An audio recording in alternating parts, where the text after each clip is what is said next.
orang kata serombong tersumbat jadi suara tu agak lain sikit. Jadi insyaAllah ala kulli hal kita bertemu pada hari ini. Alhamdulillah Allah izinkan kita. Macam mana hari tu dengan Ustazah Azila? Dah masuk surah apa? Surah Al-Fatihah. Oh, Masya Allah. Alhamdulillah. Syukur banyak. Jadi insyaAllah saya bahagilah dengan Ustazah Azila. Ustazah Azila akan ambil tadabbur surah. So saya akan ambil tadabbur, easy tadabbur, iaitu dengan ayat-ayat kaedah umum lah yang ada di dalam Al-Quranul Karim. Jadi insyaAllah kita bahagi begitu ya. Kita mula hari ini pada muka surat 16. Surat 16, topik kita ialah bertanya pada yang pakar. Saya dah buat live dah. Nanti siang pula kan? Dah kan? Jumpa dah kan? Okay, Alhamdulillah. Syukur banyak pada sahabat-sahabat kita yang tak mampu untuk hadir pada hari ini, boleh sertai secara online ya.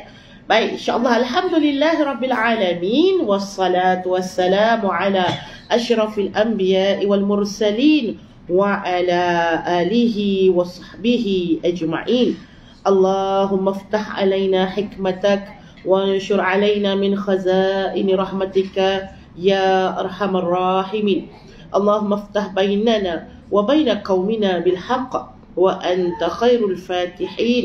وصلى الله على سيدنا محمد وعلى آله وصحبه وبارك وسلم والحمد لله رب العالمين. Ayat 43. Ayat 43. Okey. Ni ayat full 272. Okey. Ayat atas sekali, a'udzubillah, hanyalah kamu kepada orang yang berpengetahuan agama jika kamu tidak mengetahui. Ayat 42 surah An-Nahl. Jadi pada potongan kaedah ketiga adalah potongan yang kedua. Potongan yang pertama, wa ma arsalna min qablika illa. Ibu-ibu kalau tengok ada ma, dia punya gabungannya ma dengan illa. Nampak tak? Mula-mula ada ma. Ma tu manafi. Maksud manafi ni, ma tidaklah menafikan, denying ya. Ma yang menafikan, dan di sana disertai dengan illa. Ada ma dan kemudian ada illa. Illa pula ibu-ibu adalah suatu adat istisna ataupun kita panggil kecuali, kan? Kecuali. Jadi kecuali ni maksudnya apabila ma tadi, kalau kita ambil dalam bahasa matematik, yang negatif lah ma ni negatif lah. Sebab apa? Dia nafikan, bukan ayat positif. Dan illa juga, dia nafi juga, dia negatif juga. Kecuali, maka jawapannya jadi apa? Bila negatif jumpa dengan negatif, dia jadi yes. Sebenarnya ayat ni adalah ayat yang positif, iaitu maksudnya apa? Allah utuskan, kan kalau ikutkan dia punya terjemahan, Allah tidak, betul tak? Sebab ma tu tidak. Tetapi ada pula Allah tidak mengutus ke rasul-rasul sebelum, melainkan. So negatif-negatif boleh menjadi ayat yang positif, ataupun ibu-ibu boleh buang sahaja, tidak dengan melainkan tu. Ayat ni jadi begini: kami mengutuskan rasul-rasul sebelummu di kalangan orang lelaki yang kami wahyukan kepada mereka. Dapat ibu-ibu ya?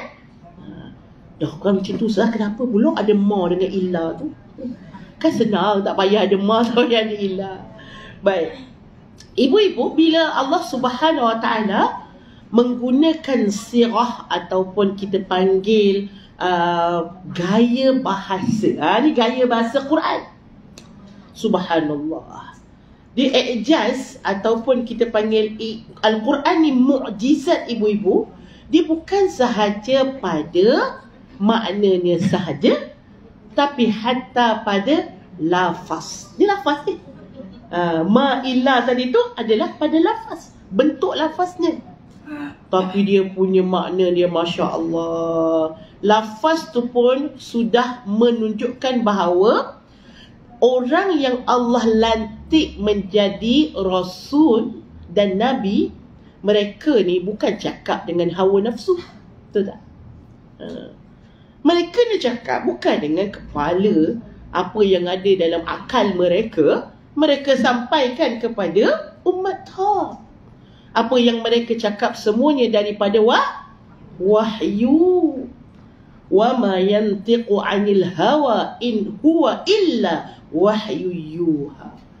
Jadi Nabi ni dan semua para Nabi dan Rasul sebelum ini, mereka tak cakap dengan rasa diri ataupun cakap dengan perasaan, ya, nak rasa nak cakap, rasa nak suruh, rasa tak bagi nak buat. Bukan cakap dengan rasa, tapi dengan wahyu. Jadi wahyu itu yang mahal ibu-ibu, menjadi utusan ataupun perantaraan supaya kita umat ni faham apa Allah nak. Kita duduk dalam dunia ni, apa Allah nak suruh kita buat. Dia punya jalan ni apa? Kita tak boleh cakap dengan Allah, kita tak boleh nampak Allah. Bagaimana cara dia? Ambil, pegang apa yang Rasul cakap, itulah jalan membawa kita kepada Allah. Mengenal Allah, mentaati Allah, mencari cinta Allah, mencari redha Allah, semuanya kena guna jalan para Rasul. Baik, itu ayat yang potongan pertama. Potongan kedua, fas'alu. Siapa dengar Aikim? Ada penggemar-penggemar, peminat-peminat Aikim, ibu-ibu. Ada satu rancangannya, dia panggil fas'alu. Siapa boleh sambung tu, betul-betul lah tu, mendengar Aikim tu. Fas'aluna. Nama rancangan. Ni dia punya pengarah lah, pengarah bahagian apa tak ingat lah, Nick Roskiman, macam tu lah ya. Dia punya pengisi dia. Jadi nama programnya adalah Fas'aluna. Maksudnya kamu tanyakanlah pada kami apa yang tak apa-apa nak faham sangat, boleh ditanyakan. Jadi kat sini Fas'alu, tak ada na lah. Baik. Fas'alu, satu arahan. Suatu adalah bentuk suruhan.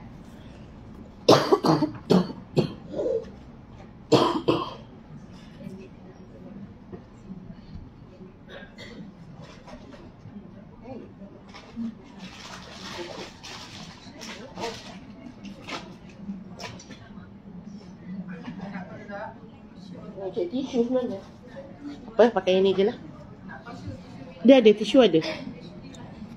Ya, kena kacau sikit kat live, sorry.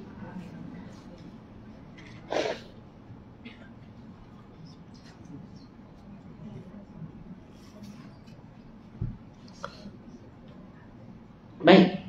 Yang ni adalah satu suruhan. Allah suruh apa? Ibu tengok dekat dia punya terjemahan. Oleh itu, bertanyalah. Satu arahan, suruh kita bertanya, suruh kita soal, bagi tahu apa yang kita rasa tak jelas. Fas'alu. Okey, fas'alu adalah satu bentuk is'alu. Waw dan alif di hujung tu ibu-ibu, iaitu menunjukkan kepada orang yang ramai lah, plural. Bukan is'al. Kalau is'al tak ada waw alif, maksudnya orang tu seorang je. Tapi Allah Subhanahu Taala bagi tahu kepada kita semua, fas'alu, kalian bertanyalah. Gunakan uslub tanya ini sebagai satu perkara yang ada di dalam kehidupan kalian. Kejap lagi kita akan tengok apa bentuk-bentuk pertanyaan yang bagus, pertanyaan yang tak bagus dan sebagainya. Fas'alu ahla dzikri. Okey. So kita nak tanya ibu-ibu, antara yang pentingnya ialah kepada siapa pertanyaan itu kita nak ajukan.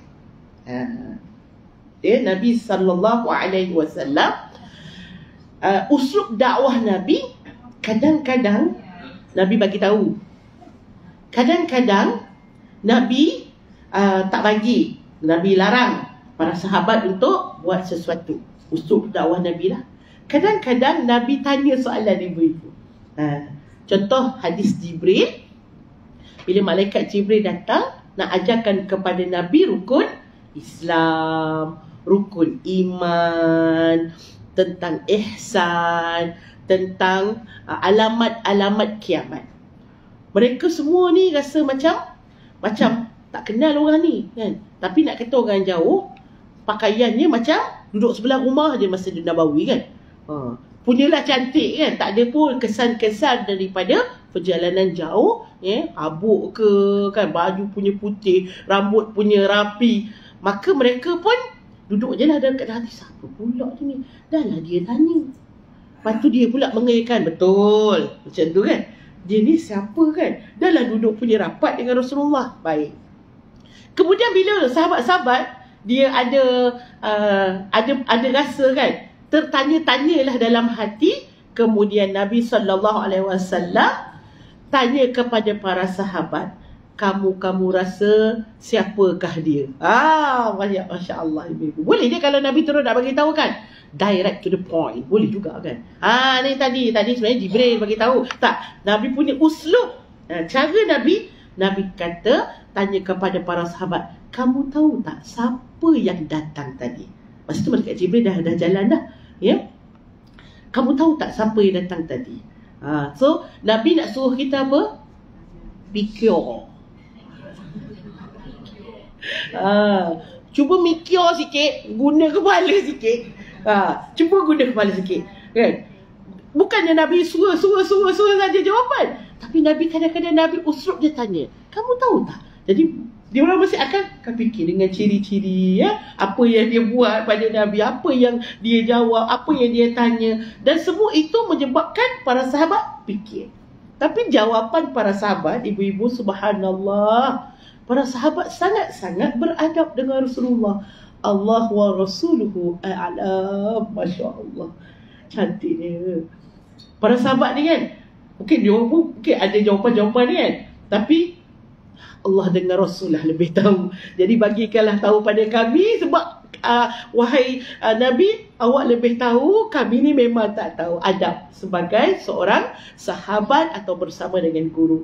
Kemudian baru Nabi bagi tahu, tu sebenarnya Jibril datang ingin mengajarkan kita agama kita. So cara dia mesti melalui cara bertalaqi, ibu-ibu. Tu nama dia. Namanya belajar mesti kena ada guru. Tak boleh belajar dengan buku directly. Mesti kena ada guru. Hari ni bukan buku saja. Belajar dengan YouTube, belajar dengan Google kan. Bolehlah, dia boleh menjadi satu cara untuk kita dapat ilmu, tapi jangan meninggalkan talaqi tadi. Sebab tu kita sebut benda yang primary dia kena ada. Dulu ingat tak masa anak-anak kita PKP, kelas online, jalan tak? Dengan mak serabut kan. Budak pun tak berapa nak boleh kontrol sangat. Cikgu lagi pening. Cikgu lagi pening. Ya Allah kan. Ada yang masuk, ada yang tak masuk. Pagi baru tanya, cikgu mana linknya. Ada yang internet pun tak ada, langsung tak masuk. Pagi-pagi dah main dekat luar dah. Habis apa? Telefon tak ada. Ayah pergi kerja, mak pergi kerja, betul tak ibu-ibu? Lagi serabut. Akhirnya primary, menghadap guru. Di sekolah itu adalah satu tradisi yang tak boleh kita ubah. Orang yang belajar online pun kadang dia lose kan? Lose. Bila belajar tanpa berguru. Tapi dia boleh jadi penambah cara untuk pelbagaikan cara kita mendapat ilmu boleh. Tapi primary itu mesti kena ada lah. Jadi insyaAllah kita terus lagi. Fas'alu ahla dzikri. Kalau saya sebut sikit-sikit boleh ibu-ibu ahla itu adalah maf'ulun bihi. Itu dari sudut sarafnya, nahunya, i'rabnya ibu-ibu, maf'ul bihi. Maf'ul bihi ni maksudnya Kamu nak tanya, kepada siapa kamu nak tanya? Bila dia berbaris atas ahla, iaitu orang yang ditanyakan kepada dia. Jangan kita pergi tanya soalan pada orang yang bukan ahli. Contoh, kita pergi tanya hukum. Contoh saya ni nak apa? Contoh orang tu dalam bulan puasa, dia pun nak tahu kan, korek hidung tu batal puasa ke tak. Dia pergi bertanya dekat makcik jual goreng pisang. Bukan nak kata makcik tu tak pandai, tapi maksud kata, sesuai tak ibu-ibu? Apa hukum ya cik kalau saya korek hidung ni batal tak kan? Makcik kata batal. Engkau rugi kau puasa kan? Contoh ibu-ibu. Sebab apa? Orang awam, tahap dia dengan, memang dulu-dulu memang dia tahu korek hidung tu batal. Kalau saya tanya ibu-ibu, batal ke tak batal ni? Kan? Bila dah belajar ibu-ibu, baru dah tahu kan? Korek hidung ibu-ibu, bukannya kita korek sampai ke dalam. Katalah jangan masuk dalam sangat. Ya, kalau kita masuk paling dalam pun ibu-ibu taruh sini je. Taruh sini je. Dia jangan sampai masuk ke dalam halkum, rongga terbuka iaitu dalam ni.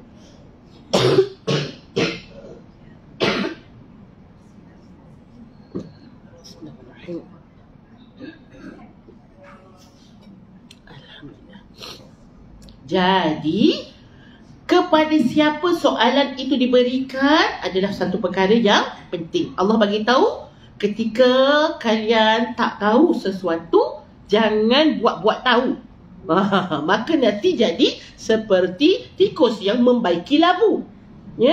Habis hancur semua. Kita tak tahu, kita pun buat je. Tapi kamu kena gunakan wasilah, cari ilmu. Cari ilmu antara caranya adalah dengan bertanya. Tapi bertanya, mesti tanya kepada ahlal zikri. Az-zikri, jadi kita akan tengok apa tafsiran ahli zikri ini.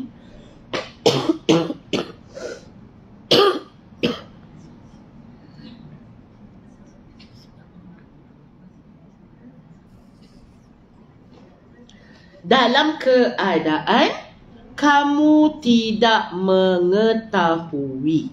In kuntum, dalam keadaan kamu. La di situ nafi. Menafikan keadaan kita mengetahui. Kamu tak tahu, maka tanyakanlah. Baik. Termasuk ibu-ibu kepada isi tadaburnya yang warna putih. Putih dalam kotak warna hijau tu ibu-ibu ya.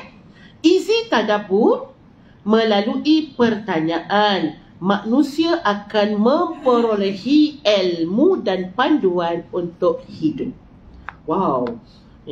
Besar rupanya ayat ni. Ayat ni besar. Manusia nak hidup ibu-ibu. Kita nak hidup ni ada dia punya skill-skill kehidupan.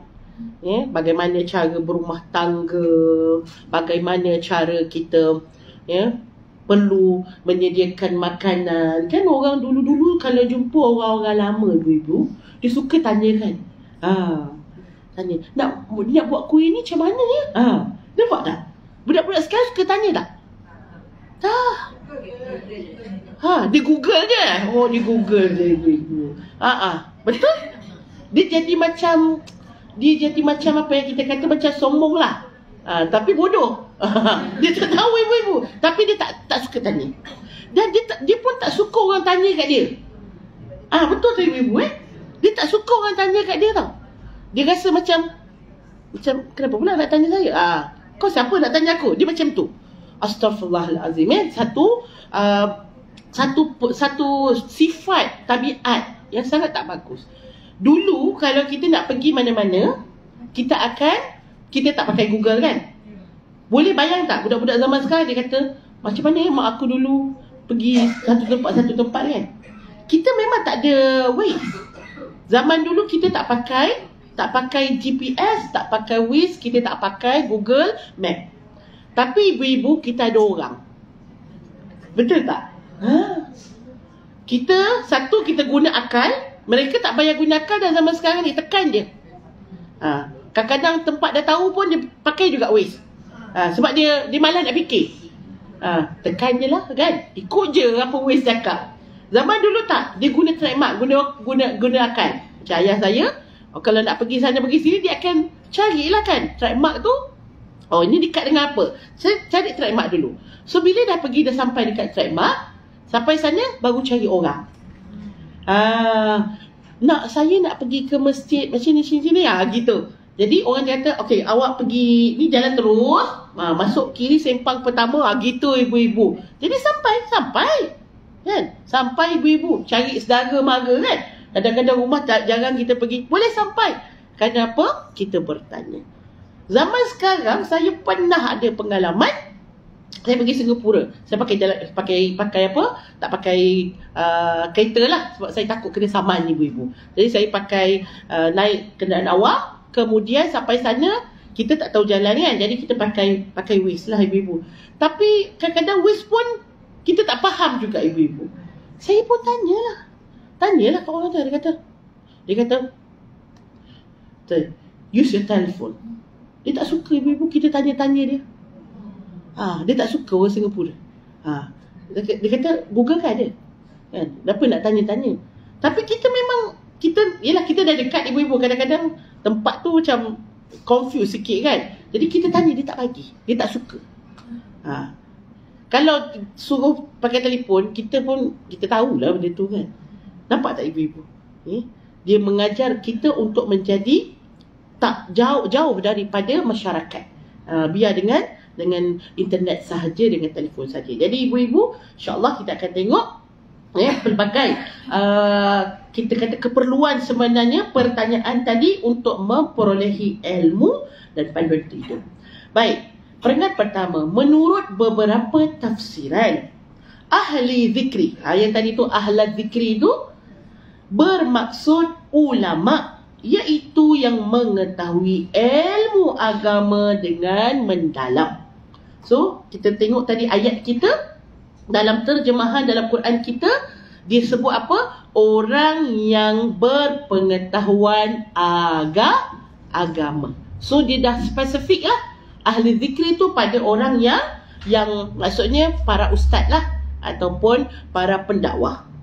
Selain itu, mengikut tafsiran keseluruhan ayat ini, kalau kita tengok lagi pada ayat-ayat yang lain, maksud ahli zikri itu merujuk kepada ulama, kitab Taurat dan juga kitab Injil. Ini padri-padri mereka, rahib-rahib mereka yang dimaksudkan. Mereka diarahkan untuk merujuk kepada nabi-nabi mereka dalam urusan agama, bukan memahami kitab itu mengikut kehendak nafsu mereka sendiri. Yang berlaku ibu-ibu, inhiraf ataupun kita panggil penyelewengan, penukaran di dalam Taurat dan Injil, bukan yang buat orang awam. Orang awam ni, dia pun tak faham benda pun.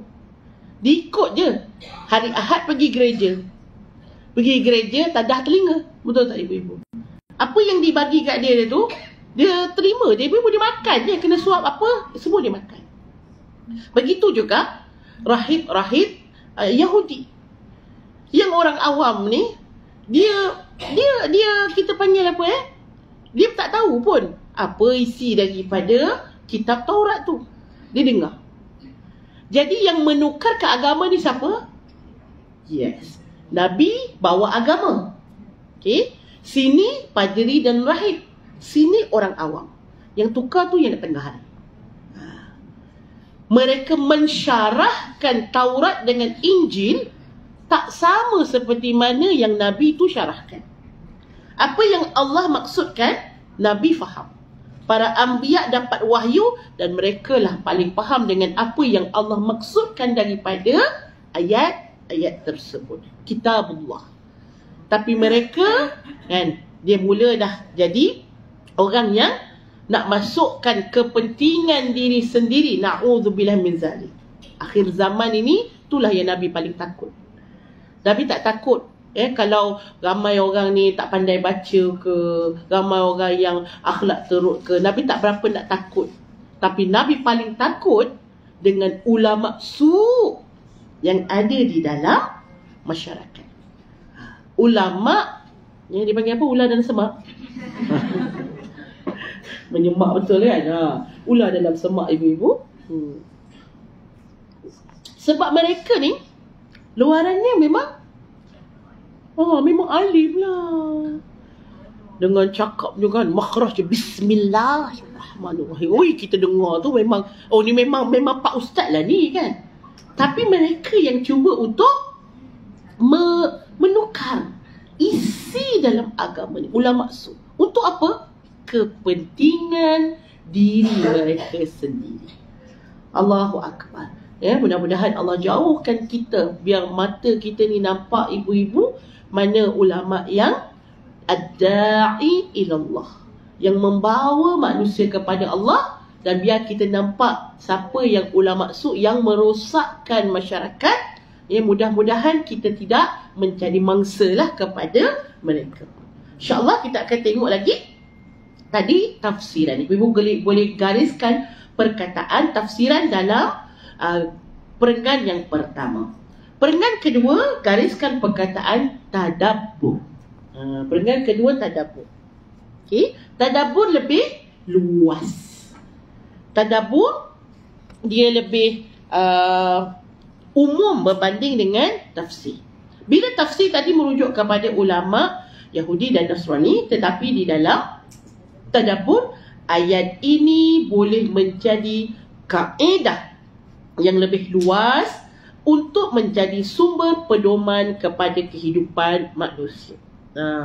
Maksud dia lebih bukan sahaja orang yang mahir agama, tapi boleh jadi juga orang yang mahir dalam bidang kepakarannya. Ahli zikri adalah mereka yang pakar dan mahir di dalam sesuatu bidang. So, dalam ayat ni kalau Allah nak sebut ahlal ilmi ataupun ulama, so bila ilmu ni kebiasaannya adalah ilmu yang ujung dia, ibu-ibu, akan menambah takut kepada Allah. Ilmu apa pun sebenarnya kalau kita belajar, semua ilmu Allah kan, ibu-ibu. Dan kalau ilmu itu bermanfaat, ilmu itu akan menambah takut kepada Allah.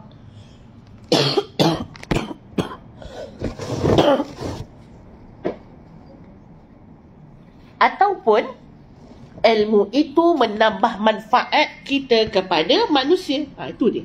Itu ilmu yang bermanfaat. Orang belajar sains, tambah iman tak? Sepatutnya ibu-ibu belajar sains, subhanallah. Kita tengok kan macam mana air tu, dia punya kitaran air daripada hujan ditadah oleh gunung, ibu-ibu, jadi air terjun, kemudian sampai kepada sungai, mengalir di sungai. Sungai itu membawa kepada laut, ibu-ibu, dan kita manusia mengambil rezeki daripadanya. Kita punya tumbuh-tumbuhan ambil air untuk kita bagikan pengairan. Kita pula makan juga daripada apa sahaja hidupan yang ada dalam sungai. Lembu-lembu kita pun boleh makan rumput. Sebab apa? Ada air yang turun tadi daripada langit. Dan akhirnya lembu kita pun gemuk. Bila lembu kita gemuk, kita pun gemuk, ibu-ibu. Kita makan lembu kan, ibu-ibu kan? Jadi kita pun boleh makan, ibu-ibu. Masya Allah. Itulah Allah punya kitaran, dan akhirnya air daripada lautan tadi disejat semula menjadi awan, dan akhirnya turun hujan. Kita sebut apa? Masya Allah kan?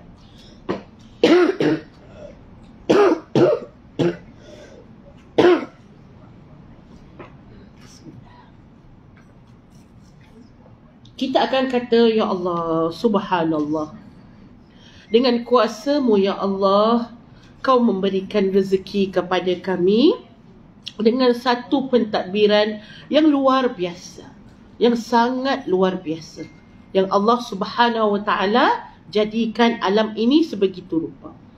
Jadi ibu-ibu, ilmu geografi kalau kita tengok ilmu geografi, antaranya yang saya kata buatkan hati kita rasa macam, ya Allah, untungnya Allah bagi ibu-ibu kebiasaannya negeri yang ada petrol, negeri yang ada hasil bumi dalam dunia ni, kebanyakannya negeri-negeri Islam. Kenapa orang sibuk nak jajah negara kita dulu? Kenapa Jepun, Portugis, Belanda, British ibu-ibu, kenapa mereka sibuk nak mencari apa yang ada di negara kita? Sebab negara dia tak ada emas. Kita ada emas. Ada emas kuning. Kita ada emas hitam. Petrol. Dan kita tengok gambar-gambar orang dulu-dulu, ibu-ibu rajinnya, dia bekerja, ibu-ibu timah dan sebagainya. Tapi orang British, dia jadi orang yang duduk tegak je, ibu-ibu kan. Lepas tu kita kena bayar pula. Tak sepada dia. Subhanallah. Tapi Allah memang mentakdirkan dunia ini kebanyakan hasil-hasil bumi itu di negara-negara Muslim. Negara Muslim yang mana ada sumber-sumber yang mahal. Kita dekat Malaysia, kita ada apa? Kita ada pokok, kita tropika kan, dengan buah-buahannya pelbagai. Kita ada kayu. Kayu tu adalah duit. Kita perasan kayu buat rumah ni kan. Kayu tu ibu-ibu, Masya Allah, macam-macam. Daripada kayu itu boleh jadi, dia bukan cerita dia punya herba-herba ni. Dia cerita kayu pokok je.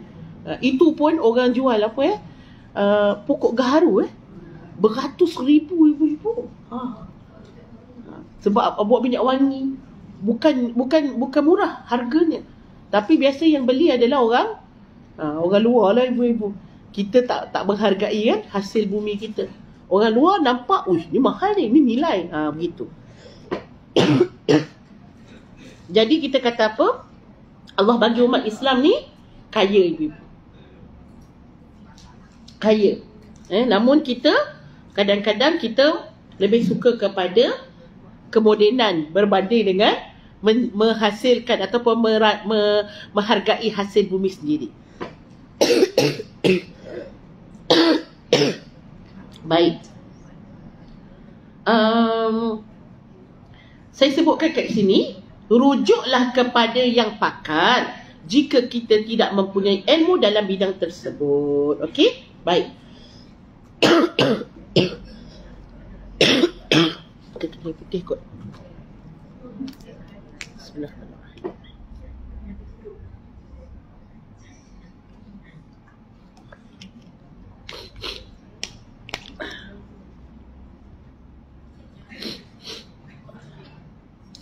Jadi ibu-ibu, dalam ayat ini menunjukkan kepada kita perlu menjadi orang yang mencari ahlinya. Contohnya kalau kita tengok manusia itu dijadikan oleh Allah mempunyai kelebihan yang berbeza pada setiap individu. Tiada seorang manusia yang pakar dalam semua bidang yang ada dalam dunia ini sehingga menyebabkan dia berasa angkuh dan tidak lagi memerlukan orang lain. Setiap makhluk diciptakan dengan kecenderungan yang berbeza untuk melengkapi antara satu dengan yang lain. Baik. So setiap pada kita ibu-ibu, kita ada dia punya kelebihan. Dan kita pun ada kekurangan. Jadi jangan fokus pada kekurangan. Kita fokus kepada kelebihan. Walaupun kalau kita tengok di sekolah kita, dia hanya fokus pada budak-budak yang pandai belajar je. Tapi Alhamdulillah lah sekarang pun dah ada kita panggil kemahiran kan. So jangan di apa kita panggil ni kelas budak bodoh. Contoh begitu kan. Tak, bukan. Kelebihan dia pada bahagian lain. So kita kena mengenal kelebihan, kekurangan seseorang itu untuk melengkapi. Ada yang rajin ibu-ibu, kita bagilah tugas pada yang rajin. Yang pandai bagilah tugas, bahagian-bahagian yang perlukan kepandaian bagi pada dia. Jadi tak ada istilah kita panggil dia ni tak guna. Tak, dia ada. Cuma mungkin kita tak dorongkan dia. Sama ada anak kita ke, dalam masyarakat kita. Kadang-kadang kita ada organisasi kan. Mungkin dia ni jenis bertanggungjawab ibu-ibu. Tapi bila dia tak ada dibagi tugasan, maka akhirnya dia buat masalah. Rupanya dia nak tanggungjawab. Dia nak ada peranan lah ibu-ibu ya. Jadi kita kena melihat kepada kekuatan. So, dalam masyarakat kita ataupun masyarakat mana-mana pun ibu-ibu, ada bidang-bidang yang berbeza. Dan kita sangat memerlukan orang lain. Contoh, ya, saya tak pandai jahit baju. Saya memerlukan tailor untuk menjahit baju. Sama ada tailor tu saya tempah sendiri ataupun orang yang menjual baju yang dah siap jahit. Ada daripada kita, mungkin ibu-ibu, dia pandai memasak tapi dia tak pandai menukang. So kita pun akan panggil juru tukang, orang yang pandai tukang kayu bila nak buat sesuatu. Maka kat sana keseimbangan kehidupan kita. Bukan kita nak orang kata nak jadi hero kan, kita boleh buat semua. Maka ada di sana rezeki masing-masing di dalam kehidupan ini. Ini kerana jika suatu perbuatan itu dibuat berserta dengan kejahilan. Kalau kita tak tahu, tapi kita nak betulkan juga. Ya Allah, makin rosak ibu-ibu. Saya tak pandai nak betulkan sinki. Sinki dekat rumah saya tu ada dia punya, daripada pembuatan mula-mula tu dah salah dah. Jadi pipe dia kecil sangat. Jadi suka sangat tersumbat ibu-ibu gitu. Jadi dia kadang-kadang kan panggil plumber pun dah malas dah datang. Sebabnya kerap sangat. Dia kata awak ni tak jagalah. Tak ada, kita dah letak dah soda dan sebagainya kan. Jadi saya pun buat sendiri. Bila saya buat sendiri ibu-ibu, ya, makin banyak pula kena ganti. Makin teruk pula ibu-ibu kan. Siap apa berbaldi-baldi pula kan. Dah tak boleh guna dah. Letak tak ada air bawah tu. Jadi kalau kita bagi kepada ahli yang pakar, 5 minit dia dah buat, dah siap dah kan. Aduh, senangnya kan. Tapi bila kita nak buat tak jadi ibu-ibu. Iaitulah maksudnya kalau kita tak tahu, jangan kita bodoh sombong. Tanya kepada orang yang tahu. Ya Allah Ustazah, rupanya ayat ni lama dah praktik dalam kehidupan. Lama dah kan. Nak tanya apa-apa semua kita mesti pergi tanya yang pakar. Cuma internet lah ibu-ibu. Internet dia punya jahat dia. Semua kat sana. Contoh, ada cabaran lah doktor pada masa kini. Bila doktor tu, pesakit datang jumpa dia. Tapi pesakit dia kata, saya dah check dah dekat Google. Saya dah check dah, saya ni ada tumor. Contoh ibu-ibu, dia sakit kepala, tiba-tiba dia kata dia ada tumor. Sebab saya dah check dah, saya dah baca dah semua. Saya pun pernah juga ibu-ibu kadang-kadang bila kita ada macam masalah kan, kita tanya Google kan. Lepas tu kan makin kita tanya Google, makin kita rasa macam risau kan. Sebab kat Google tu ibu-ibu, dia kan tengok, dia bagi secara umum je.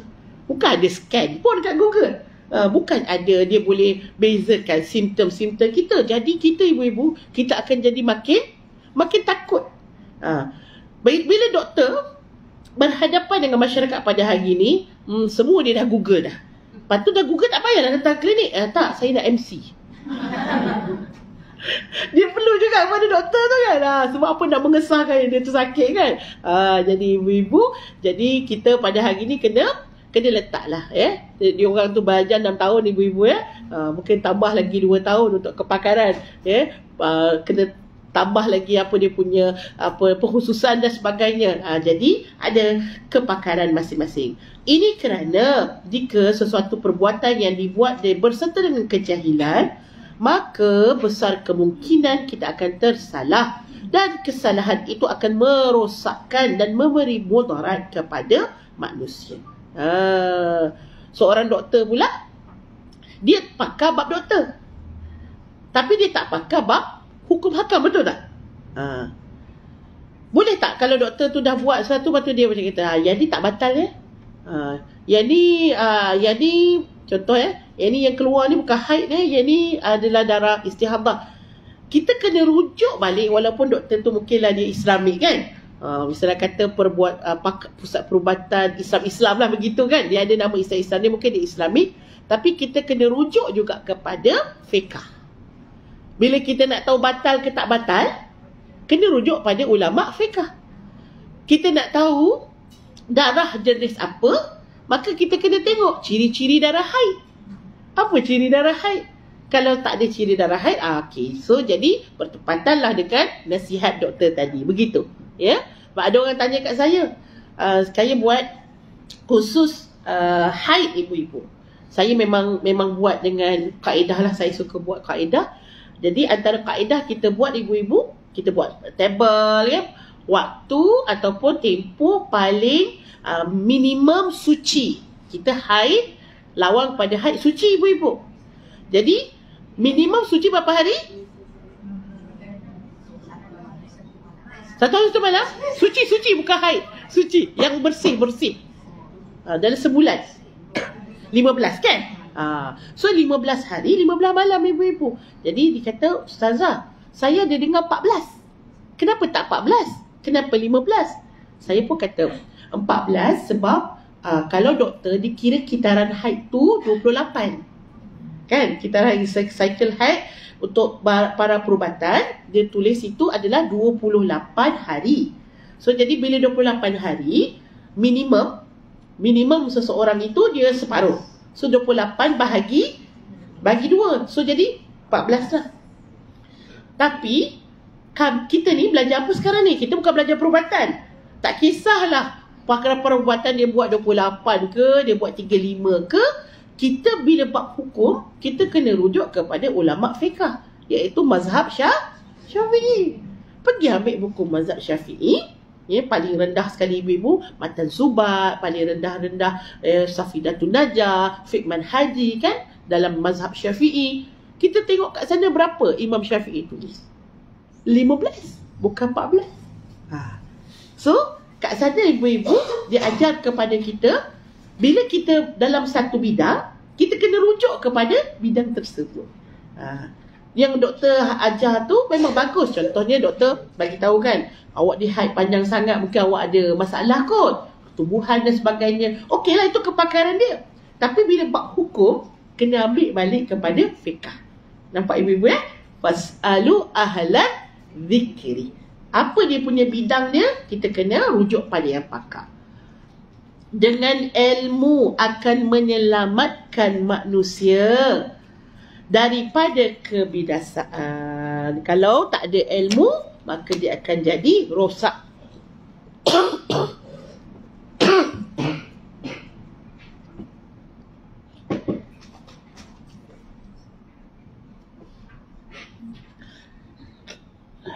Cukup. Sekejap ya.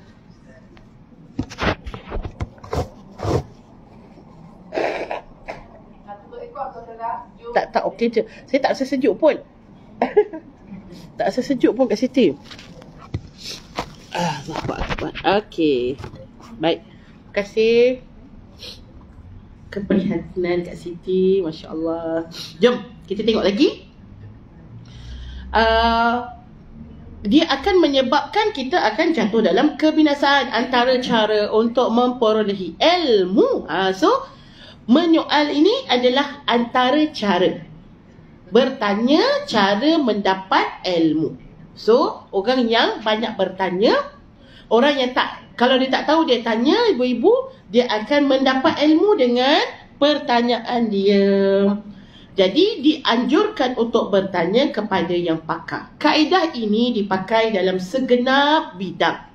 Contohnya, sekiranya paip bilik air kita pecah, dan kita tak tahu mengenai sistem perpaipan dan cara memperbaikinya, maka hendaklah kita bertanya kepada tukang paip agar masalah tadi dapat diselesaikan. Kalau dekat Kelantan, saya tak tahulah ibu-ibu pernah dengar ke tak, kalau kereta tu asyik rosak je ibu-ibu, ataupun kali pertama beli kereta, dia mandikan kereta dengan air yasin ibu-ibu. Pernah dengar tak?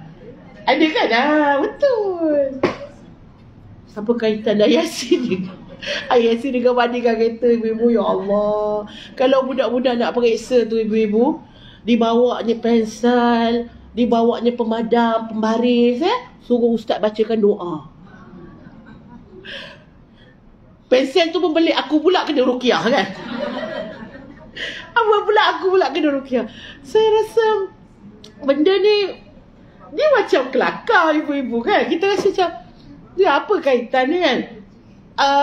Paip rumah pecah, ibu-ibu panggil ustaz baca Yasin. Saya rasa macam ya Allah ya Tuhanku. Sekarang ni masalah dah apa? Masalah dia paip pecah kan. Kereta rosak, pergi bawa mekanik. Ya. Jadi kalau anak tadi belajar, yang nak didoakan tu orangnya tu. Ya, Allah masyrah sadruhu. Kan? Ya Allah, jadikanlah hati dia lapar, jadi boleh jawab dengan tenang. Bukannya pensel dengan pemadam tu yang kita nak doakan. Ya, kalau dibagi budak tu contoh kismis ke apa, logik lah sebab dia yang nak menghadap periksa tu. Ya, jadi dia kena benda yang kita panggil apa? Mana dia punya rasional dia? So jadi ustaz-ustaz ya mungkin bab-bab sakit dalaman, orang tu sedih, macam contoh orang yang anxiety, ibu-ibu orang yang anxiety, dia makan ubat jadi tak? Dah jadi tambah dos lagi, betul tak? Dia makan ubat untuk menghilangkan kemurungan dia. Bila dah sampai satu tahap, doktor kata tak boleh ni, kena tambah dos lagi, makan lagi. Sampai satu tahap, doktor kata dah tak boleh dah makan ubat ni, kena injek ubat penenang, ataupun ubat tidur. Sampai satu tahap, doktor kata tak boleh dah, awak membahayakan dia, awak duduklah kat tanjung rambutan. Saya pergi dekat ward sekretari ibu-ibu, menitik air mata. Sedih ibu-ibu, sedih. Dia kalau balik tu, kalau ada ibu-ibu ada kawan-kawan yang kena duduk ward sana, dah dia duduk kat sana, ibu balik tu dia akan flat habis. Flat habis tu macam mana ibu-ibu? Sebab kat sana dadah dia dibagi. Kesian sangat, kesian ya Allah. Injek tu bukan dos sikit ibu-ibu. Dan ada juga doktor-doktor yang kata, cubalah usaha, jangan bergantung kepada ubat. Doktor pun kata, kalau anxiety sebenarnya tak payah ubat. Awak boleh lawan, awak cari kekuatan. Dan ada orang yang cuba ibu-ibu pergi majlis ilmu adalah dia punya ubat dia. Sebab dalam majlis ilmu dia akan dapat ketenangan. Tadi kan keluar kapur kan kat rumah kan, sampai dapat dalam majlis ilmu, lega kan ibu-ibu kan? Lega. Ni dia malaikat ni ke atas. Malaikat angkat nama kita, malaikat doakan kita. Sepanjang perjalanan tadi, satu alam ni ibu-ibu doakan Allah ampunkan dosa kita. Doa untuk Allah untuk ampun dosa kita. Jadi kita rasa lapang, kita rasa tenang. Jadi itu dia kata, saya punya ubat saya adalah duduk dalam majlis ilmu. Ya. Sebab yang sakitnya jiwa. Jadi cari ubat jiwa. So jadi dia ada. Kita kategorikanlah ibu-ibu di manakah bidang yang sepatutnya. Baik. Ya, tukang paip adalah ahli zikri dalam bidang perpaipan. Wah, bukan jalan-jalan ibu-ibu pelamba jadi ahli zikri. Sekadar contoh paling mudah untuk kita fahami. Maka usahlah memandai-mandai dalam perkara yang kita tidak punya ilmu padanya. Jika kita mempelajari ilmu kedoktoran dan perubatan, bagaimana kita boleh sewenang-wenangnya mengeluarkan hukum apabila ditanya. So jadi tak boleh kita seolah-olah kita tahu, tapi sedangkan bukan bidang kita.